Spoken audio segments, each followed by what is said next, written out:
এটা কিভাবে সম্ভব? আমার বিশ্বাসই হচ্ছে না। মা, সাইমন! আলহামদুলিল্লাহ। কি হয়েছে আমাকে বলবা? দেখ, সত্যি? আমি সত্যি সত্যি মা হতে যাচ্ছি। আলহামদুলিল্লাহ। আল্লাহ আল্লাহ এত বছর পরে আমাদের মনের আশা পূর্ণ করছে। আবার কিন্তু ছেলে চাই। আচ্ছা ঠিক আছে, আমরা সবাই মিলে দোয়া করবো আল্লাহর কাছে যেন আমাদের ছেলে হয়। কোথায় যাচ্ছ? আমাকে ডাকবি না। তুমি মন খারাপ করে চলে আসলে কেন? কি করব, তোরা ছেলে হবে না মেয়ে হবে তাই নিয়ে মারামারি করছিস। এবার ওকে জিজ্ঞেস করলি না আমি কি চাই। এটা আমার ভুল হয়ে গেছে। আচ্ছা বলো না, তুমি কি চাও? তুমি নিশ্চয়ই চাও ছেলে হোক। না, আমি একটা মেয়ে চাই, ফুটফুটে তোর মতো পরীর মতো একটা মেয়ে।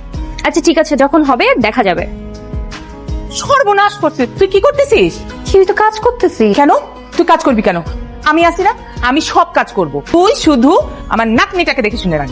ঠিক আছে, আমি তোমার নাতিকে বলে দিব দাদু বলেছে কোনো রকম দুষ্টামি করা যাবে না। নাতি? আমার মেয়ে লাগবে। আমি বলেছি না ছেলে হবে, আমার ছেলেই হবে, তুমি দেখে নিও। কি না, আমি আজকে রাত থেকে তাহাজ্জুদের নামাজ পড়ে দোয়া করব। ঠিক আছে, আমিও আজকে রাত থেকে নামাজ পড়ে দোয়া করবো। ঠিক আছে, এখন তুই ঘরে যা, সারাক্ষণ রেস্ট করবি।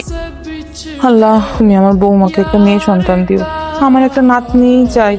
আল্লাহ, আমার স্বামীর ইচ্ছে একটা পুত্র সন্তান, আমার স্বামীর ইচ্ছে আমার ইচ্ছা। আল্লাহ আল্লাহ, আল্লাহ একটা মেয়েই দিবে, একটা ছেলেই হবে। দেখবো না। রিপোর্টে কি আসছে ম্যাম? একটু বলেন না তাড়াতাড়ি, অনেক এক্সাইটেড আমরা শোনার জন্য। মিষ্টি কই? ম্যাম আমি মিষ্টি আনবো, আপনি অফিসে পড়ুন রিপোর্টে কি আসছে। তোমার কষ্ট তো দ্বিগুণ বেড়ে গেল, দ্বিগুণ হয়ে গেল মানে? কারণ তোমার যমজ বাচ্চা হবে, একটা ছেলে আর একটা মেয়ে। মাশাআল্লাহ। কাবুল বাচ্চা। আসি আপা, ধন্যবাদ। লাথি মেরেছে। জানো, ওরা যখন নড়াচড়া করে আমার খুব ভালো লাগে, আমি নিশ্চিন্তায় থাকতে পারি। ধরো অনেকে তো সিজার করার সময় মারাও যায়, আমার যদি এরকম কিছু হয় তুমি কি আবার বিয়ে করবে? এমন কিছু হবে না, তুমি সব সময় দোয়া করবা। দোষ, তাহলে তো অবশেষে বাবা ক্লাবের সদস্য হয়ে গেল। বাবা ক্লাব মানে? সাইমন, মা বলো। তাড়াতাড়ি অ্যাম্বুলেন্সের ব্যবস্থা কর, রিক্তার শরীর খুব খারাপ। আমি এক্ষুনি আসছি, তুমি একদম টেনশন নিও না, সব ঠিক হয়ে যাবে। আমি আসতেছি মা।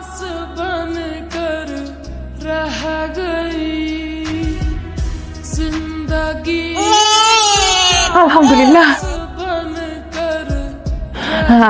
আমার নাতি নাতনি কেমন আছে? আপনার নাতি নাতনি দুজনেই ভালো আছে। আমার বৌমা কেমন আছে? আই এম সরি আপা, আপনার বৌমাকে আমরা বাঁচাতে পারিনি। কি বলতেছেন? আমার রিক্তা নাই। এমন আরে, আমি তো এই নাতি নাতনি চাইতাই রে মা। আমি কি করে ওদের খেয়াল রাখবো?